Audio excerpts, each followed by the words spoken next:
জীবন বাঁচানোর জন্য এটা যেরকম মাসলা, আর কেউ যদি হারাম খাবার না খেয়ে মৃত্যুকে আলিঙ্গন করে নেয় তাহলে সেই মৃত্যু হলো আফজালুস শাহাদা, সর্বশ্রেষ্ঠ শহীদি মরণ।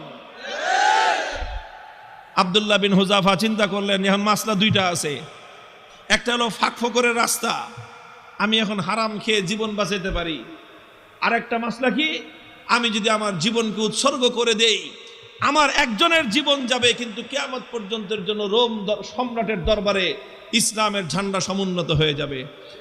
সম্রাট বলবে যে মুসলমানের ইমান বাপরে বাপ, জীবন যেতে পারে কিন্তু মুসলমান ইসলামের গৌরব ভুলুণ্ঠিত হতে দেয় না। তিনি খান নাই, লাথি মারছেন একটা, এক লাথিতে সমস্ত শুয়োরের গোশত আর মদের পাত্রগুলো ভেঙ্গে চূর্ণ বিচূর্ণ হয়ে গেছে। এখন সম্রাট ডাক্তার রেখা, কিরে তুই না কইলি জীবন বলে বাঁচবে না, তেজ দিকে এখন